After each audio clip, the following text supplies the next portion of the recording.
Hello student, हम लोग अपने बोर्ड के सीरीज क्लास 10th में क्वेश्चन नंबर 10 कर रहे हैं। ठीक है, हम लोगों ने 9 क्वेश्चन तक कर लिया था। इस वीडियो में हम लोग क्वेश्चन नंबर 10 से स्टार्ट कर रहे हैं। क्वेश्चन नंबर 10 क्या है? वह सबसे बड़ी से बड़ी संख्या जो 245 और 1037 को विभाजित करने पर 5 शेष बचाती है। ठीक है, यह ऐसे क्वेश्चन आपके एग्ज़ाम में आए हैं। 2019 में पूछा हुआ है, 2023 में पूछा हुआ है, 2024 में। ऐसे क्वेश्चन आपको एक क्वेश्चन को ही आ जाता है, या तो आपको बड़ी से बड़ी संख्या बोले या तो छोटी से छोटी संख्या बोले। तो मैं इस क्वेश्चन का कंसेप्ट बता देता हूँ। जब भी आपको बड़ी से बड़ी संख्या बोले तो उस केस में आप HCF निकालिएगा, और जब भी आपसे छोटी से छोटी संख्या बोले तो उस केस में आप LCM निकालिएगा। ठीक है बच्चों, और देखिए पहले इसको मैं नोट कर देता हूँ। नोट में जब बड़ी से बड़ी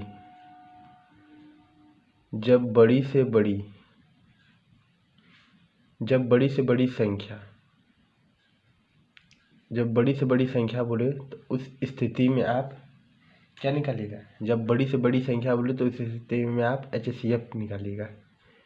ठीक है, फिर दूसरा, जब छोटी से छोटी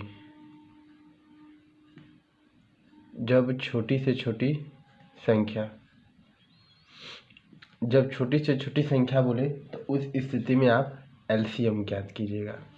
ठीक है बच्चों, ये चीज़ आपके माइंड में पता होनी चाहिए। जब भी ऐसे कंडीशन आए तो आप ये चीज़ निकालिएगा। ठीक है, इस क्वेश्चन में क्या है? वह बड़ी से बड़ी संख्या जो 245 और 1037 को विभाजित करने पर शेष 5 बचाती है।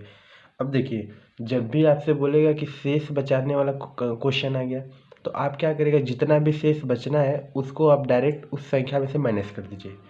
ठीक है, उतना आप डायरेक्ट उस संख्या में से माइनस कर दीजिए। फिर उसका आप क्या अभाज्य गुणनखंड से LCM लेके उसका HCF ज्ञात कर लीजिए। ठीक है, देखिए क्या कर रहा है मैं स्टेप बाय स्टेप। जब भी आपसे वह सबसे बड़ी से बड़ी संख्या बोले तो क्या निकालेंगे? बड़ी से बड़ी के लिए HCF। अब संख्या दोनों दिए, उनमें से 5 शेष बच रहा है। 5 शेष बचने का मतलब क्या? इनमें से 5 घटा दीजिए, मतलब 245 में से 5 को माइनस कर दीजिए। 5 शेष बच रहा है इसलिए, तो 5 में से 5 गया 0, 4, 2, 240 हो गया। दूसरी संख्या क्या है बच्चों? 1037। 1037 में से 5 को माइनस करिए तो 7 में से 5 गया 2, 3, 0, 1, 1032। दोनों संख्या आपको मिल गई। अब आप क्या करिए कि दोनों संख्या का HCF अभाज्य गुणनखंड विधि से HCF निकाल लीजिए। ठीक है, HCF निकालने का तरीका आपको पता ही है, सीधे LCM लेना है जो भी संख्या हो। तो यहीं पे हम LCM ले लेते हैं। 245। अब देखिए 245 है क्या? यह आपका 245 क्या? अब 240 होगी ना, 5 हमने माइनस कर दिया तब 240 होगी संख्या। नई संख्या क्या है? 240। 240 2 से डिवाइड होगा, यस। 2 1 जा 2, 2 2 जा 4, 0। फिर 2 6 जा 12, फिर 2 3 जा 6, फिर 2 1 जा 2, 2 5 जा 10, फिर 3 5 जा 15, फिर 5 1 जा 5। इसका मतलब 240 को हम लोग क्या लिख सकते हैं बच्चों? 2 into 2 into 2 into 2 into 3 into 5। अब इसको आपको मल्टीप्लाई नहीं करना है, मैंने बताया था इसको मल्टीप्लाई नहीं करना है। और सबकी घात क्या लिख दीजिए? 1 लिख दीजिए। सबकी घात आपको समान बनानी है, तब फिर कोई भी कंफ्यूजन नहीं होगा। ठीक है, ये वेल डिफाइंड स्टेप है जिसको मैंने इस पहले भी बताया है कई बार। ठीक, अब इसी तरीके से सेम तरीके से आप 1032 का भी अभाज्य गुणनखंड से इसका लसागु ले लीजिए। तो देखिए 2 से डिवाइड हो गए, 2 से 2 5 जा 10, 2 1 जा 2, 2 6 जा 12, फिर 2 से 2 1 जा 2 2 जा 4। ठीक है, फिर कितना बचेगा? 4, 2 5 जा 10, फिर 2 8 जा 16, फिर किससे जाएगा बच्चों? फिर 2 से जाएगा। 2 से 2 1 जा 2, 2 2 जा 4, 2 9 जा, ठीक है, 2 9 जा बार जाएगा। अब उसके बाद 129 है, क्या 3 से डिवाइड होगा? यस, 3 से। 3 4 जा 12 और 3 3 जा 9। अब 43 किससे डिवाइड होगा? 43 केवल 43 से ही होगा। 43 बन जाए 43। अब इसके अभाज्य गुणनखंड को हम लोग लिख लेते हैं यहाँ पे 2 इंटू 2 इंटू 2 इंटू 3 इंटू 43। सबके घात क्या रहेगा प्यारे बच्चों? 1 रहेगा। सबके घात क्या रहेगा? 1। अब देखिए, अब इसमें हम लोग अभाज्य गुणनखंड निकालना है। अब हमें क्या निकालना है? HCF ज्ञात करना है। HCF ना सबसे बड़ी से बड़ी संख्या बुलाए तो HCF ज्ञात करेंगे। तो HCF क्या आता है? वह संख्या जो दोनों में हो, जिसकी न्यूनतम घात हो। तो यहाँ न्यूनतम घात अधिकतम घात की कोई बात ही नहीं है, क्योंकि सबकी घात क्या है? समान है। बस हमें ये देखना है कि कौन संख्या है जो दोनों में है। देखिए, एक 2 मिल गया, इंटू एक 2 और मिल गया, इंटू एक 2 और मिल गया। ठीक है। अब 2 नीचे नहीं है, ऊपर है, लेकिन दोनों में होना चाहिए, तो बस अब 2 नहीं लेंगे। 3 यहाँ है, 3 यहाँ है, 3 को ले लीजिए।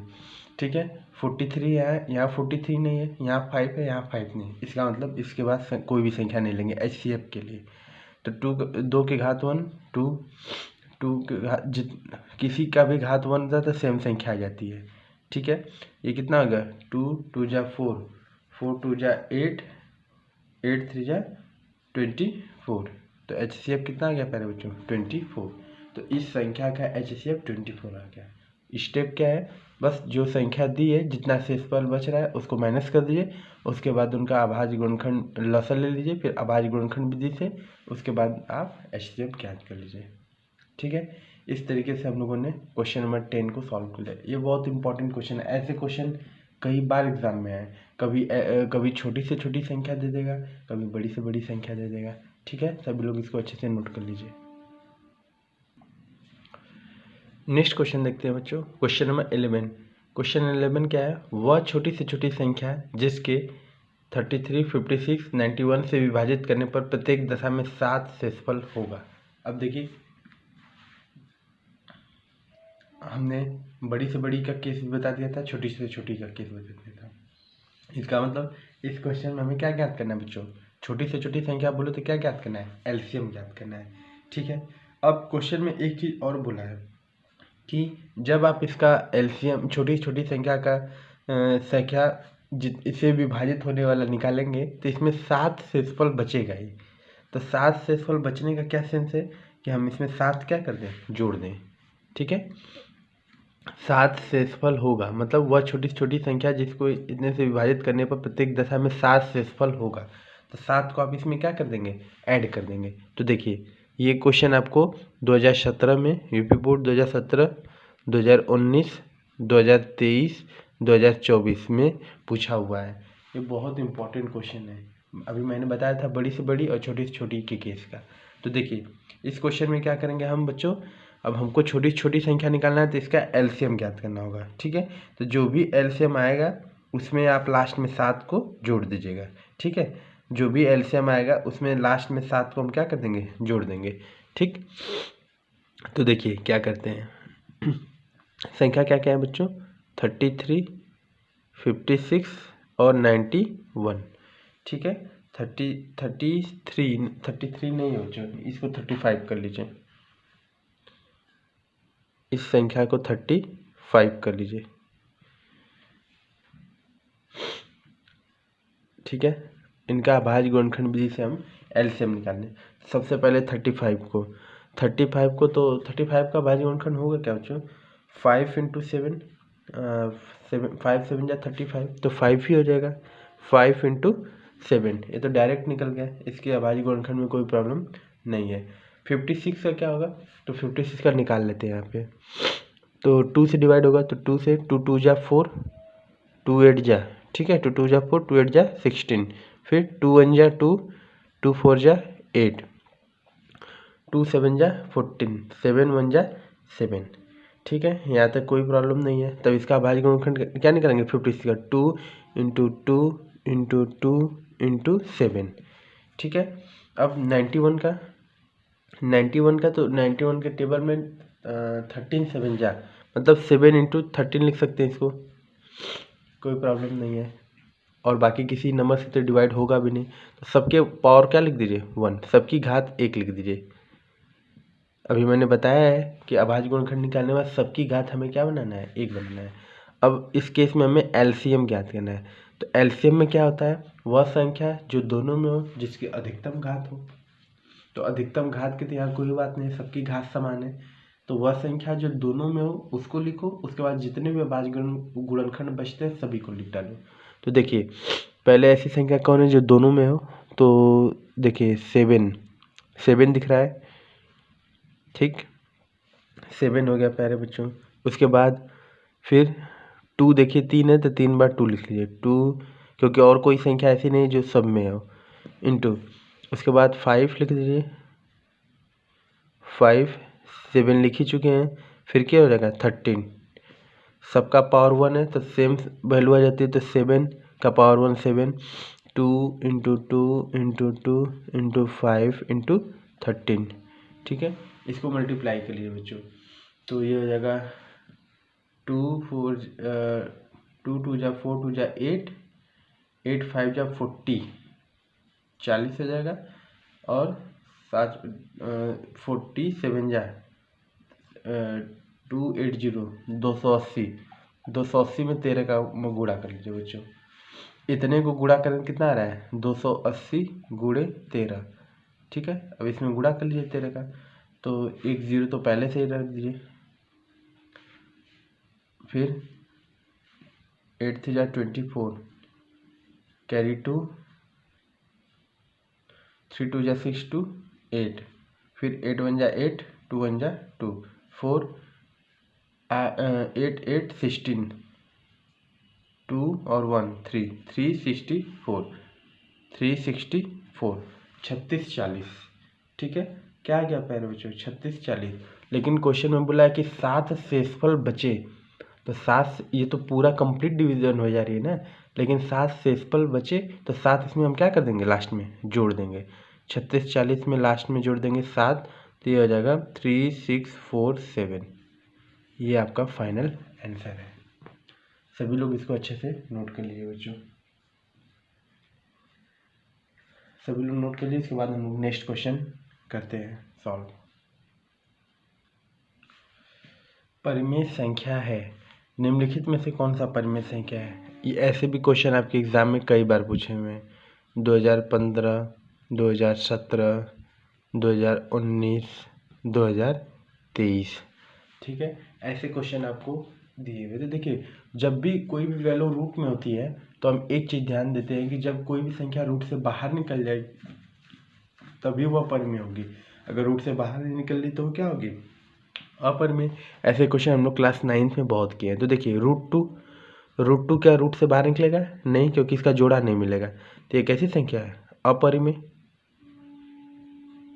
अपरिमेय। तो ये ऑप्शन तो होगा नहीं, क्योंकि रूट आपसे पूछा क्या है परिमेय। नेक्स्ट क्या है बच्चों, √3, क्या √3 भी रूट से बाहर निकलेगा, नहीं, क्योंकि इसका भी जोड़ा नहीं मिलेगा। तो ये क्या रहेगा, ये भी अपरिमेय होगा। यह भी क्या होगा बच्चों, अपरिमेय होगा। इसका मतलब यह भी ऑप्शन गलत है। फिर नेक्स्ट क्या है, √9, क्या √9 अपरिमेय संख्या है, नहीं, यह परिमेय है। क्यों, क्योंकि 9 को हम क्या लिख सकते हैं 3 इंटू 3, यहाँ पे जोड़ा मिल जाएगा। तो 3 रूट से बाहर निकल गया तो कैसी संख्या आ गया, परिमेय। इसका मतलब ये आंसर करेक्ट है। लास्ट देख लेते हैं √7, √7 रूट से बाहर निकलेगा, नहीं, कभी नहीं, क्योंकि इसका जोड़ा नहीं मिल रहा है। तो यह भी क्या होगा, अपरिमेय। इसका मतलब यह ऑप्शन भी गलत है। कौन सा ऑप्शन सही प्यारे बच्चों, रूट में 9, क्योंकि रूट से कोई वैल्यू निकलती है तो प्लस और माइनस दोनों में होती है, ठीक है। इस तरीके से हम लोगों ने क्वेश्चन नंबर 12 को सॉल्व कर लिया। ये भी बहुत इंपॉर्टेंट क्वेश्चन है बच्चों। ऐसे क्वेश्चन आपके जनरली आ जाते हैं कभी कभी, कि जैसे इसमें से निम्नलिखित में बताइए कौन सा परिमेय है, कौन सा अपरिमेय है। एक क्वेश्चन हम लोग इसी टाइप पे और कर लेते हैं जो अपरिमेय का केस है, ठीक है। यहीं पे साइड में कर लेते हैं। नेक्स्ट, ये अपरिमेय का केस है। क्वेश्चन नंबर हमारा कौन सा है, 13 नंबर। ये कौन सा केस है, अपरिमेय का। निम्नलिखित में से कौन सी अपरिमेय संख्या है। मान लीजिए इस टाइप से क्वेश्चन आ गया, निम्नलिखित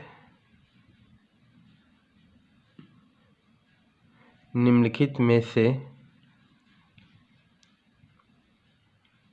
कौन सी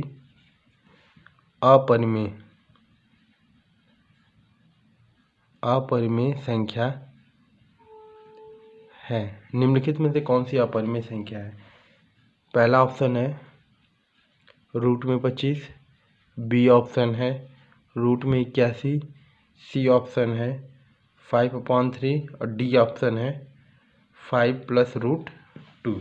आपसे पूछा है निम्नलिखित में से कौन सा अपरिमेय है। ठीक है, तो देखिए ये भी क्वेश्चन आपके यूपी बोर्ड में आए हुए हैं। ठीक है, सेम ईयर है, ये जो ईयर लिखा हुआ है इसमें भी यही सेम है। मैं यहाँ पर नोट भी कर देता हूँ। UP board 2016, 2018, 2022, 2023। ठीक है, इस टाइप से क्वेश्चन पूछे हुए हैं। क्या रूट में 25 परिमेय है? देखते हैं। देखिए रूट में 25 है तो रूट में 25 को क्या लिख सकते हैं? 5 × 5। ये जोड़ा बन गया तो बाहर निकल गया +-5। तो +-5 रूट से बाहर निकल गया कोई संख्या तो कैसी होती है बच्चों? परिमेय संख्या होती है। तो पहला वाला तो परिमेय है। हमसे क्वेश्चन में अपरिमेय पूछा है तो ये ऑप्शन नहीं होगा। फिर नेक्स्ट क्या है? √81। तो 81 क्या लिख सकते हैं? 9 × 9। फिर 9 का जोड़ा बन गया तो +-9 निकल गया। रूट से बाहर फिर से निकल गया तो कैसी संख्या हो गई है? परिमेय संख्या। इसका मतलब यह भी ऑप्शन नहीं है। 5/3 ये तो सीधे p/q के रूप में दिया हुआ है तो ये कैसी संख्या है? परिमेय। इसका मतलब ये अभी ऑप्शन ये भी नहीं होगा, ये भी नहीं होगा, ये भी नहीं। तो लास्ट में कौन बचा है? डी। तो डी होगा। क्यों डी होगा? देखिए डी के होने का कारण क्या है कि आपको एक कंसेप्ट बताए थे हम। ये कौन सी संख्या है? अपरिमेय। ये अपरिमेय संख्या है। अपरिमेय संख्या क्यों अपरिमेय है? इसका कंडीशन है पहले बच्चों। कंडीशन क्या है? जब हमसे परिमेय प्लस अपरिमेय, परिमेय प्लस अपरिमेय, जब इनका अगर सम आता है तो इसकी वैल्यू क्या होती है बच्चों? अपरिमेय ही होती है। जब हम परिमेय में अपरिमेय को जोड़ेंगे तो रिजल्ट क्या प्राप्त होगा? पहले बच्चों अपरिमेय ही होगा। तो इसका भी रिजल्ट क्या होगा? अपरिमेय। इस तरीके से हम लोगों ने क्वेश्चन नंबर 13 को भी सॉल्व कर लिया। सभी लोग इसको अच्छे से नोट कर लीजिए। फिर हम लोग नेक्स्ट क्वेश्चन नंबर 14 को देखते हैं। नेक्स्ट क्वेश्चन है क्वेश्चन नंबर 14। क्वेश्चन नंबर 14 क्या है बच्चों? यदि p और q दो धनात्मक पूर्णांक है, यदि p और q दो धनात्मक पूर्णांक है, जबकि p = ab² और q = a³ है, जबकि a b अभाज्य संख्या है, तो p और q का लसागु ज्ञात कीजिए, एलसीएम। ये क्वेश्चन भी आपके एग्जाम में आए हुए हैं। अब इस क्वेश्चन में क्या खास बात है कि इसमें नंबर कोई नहीं दिया है, इसमें p और q को ab के रूप में दे दिया है। ठीक है, तो कोई प्रॉब्लम नहीं है। देखिए p लिखा है क्या बच्चों? ab²। ठीक, हम लोग अभाज्य गुणनखंड में क्या करते हैं? सारे संख्या को अलग अलग लिख देते हैं, सबकी घात 1 बनाते हैं। तो इसको भी लिख दीजिए। p बराबर क्या लिख सकते हैं इसको? a² × b लिख सकते हैं। दोनों की घात क्या? 1। उसके बाद क्या दिया था आपको बच्चों? q = क्या दिया? a³b। तो q को क्या लिख सकते हैं? q को भी लिख सकते हैं हम a × b। इनकी भी घात क्या रहेगी? 1। ठीक है, अब यहाँ पे लिख दीजिए p बराबर a की घात 1, b की घात 1, b की घात 1। q बराबर क्या होगा बच्चों? a की घात 1 × a की घात 1 × a की घात 1 × b की घात 1। हमें ज्ञात करना है इस केस में एलसीएम। तो एलसीएम क्या होता है? वह संख्या जो दोनों में हो। तो दोनों में कौन कौन है? देखिए a है, वह संख्या जो दोनों में हो। उसके बाद जितने भी बची संख्या सभी को ले लेते हैं। और घात कैसी होनी चाहिए? अधिकतम। तो अधिकतम की कोई प्रॉब्लम नहीं क्योंकि यहाँ सबकी घात समान है, 1 है। तो a को लिख दीजिए इंटू, फिर से देखिए b को लिख दीजिए, इस b को भी लिख दीजिए, b को। ठीक है, इंटू उसके बाद जितने भी अभाज्य गुणनखंड बचते हैं सभी को लिख दिया जाता है। तो देखिए a की घात 1 बचा, a की घात 1 बचा, इंटू b की घात 1 बचा। ठीक है, अब देखिए इसको एक तरफ लिख दीजिए, एक जगह लिख दीजिए, और b को एक जगह लिख दीजिए। घात 1 रहता है, इसका क्या मतलब बच्चों? सेम वैल्यू हो जाती है a × a × b × b। देखिए a × a क्या हो गया? a³, b × b क्या हो गया? b²। तो ए क्यूब बी स्क्वायर, ये इसका क्या हो जाएगा, एलसीएम हो जाएगा। तो कौन सा ऑप्शन सही है, A cube B square, option number C. इस तरीके से क्वेश्चन नंबर 14 भी हम लोगों ने सॉल्व कर लिया अपने सीरीज में। ठीक है प्यारे बच्चों, सभी लोग इसको नोट कर लीजिए। ठीक है, इस तरीके से हम लोगों ने इस क्वेश्चन को सॉल्व कर लिया। अब हम लोग नेक्स्ट वीडियो में आगे के क्वेश्चन को सॉल्व करेंगे। ठीक है, कुछ क्वेश्चन और हैं जो हम लोग इस चैप्टर में करेंगे, उसके बाद हम लोग चैप्टर नंबर 2 को स्टार्ट करेंगे। ठीक है, जितने प्रीवियस ईयर क्वेश्चन हो गए इस चैप्टर नंबर 1 वास्तविक संख्या में हम लोगों ने कर लिया। कुछ और भी क्वेश्चन है जिसको हम लोग करके हम लोग का नेक्स्ट वीडियो शाम को अपलोड होगा। ठीक है, शाम को 6 बजे। तो उसमें हम लोग लास्ट वीडियो हम लोगों का रहेगा वास्तविक संख्या का। उसमें कुछ क्वेश्चन लॉन्ग वाले, कुछ एमसीक्यू जो भी रहेंगे उसको हम लोग करके फिर कल से हम लोग नेक्स्ट चैप्टर स्टार्ट करेंगे बहुपद। Okay, thank you so much.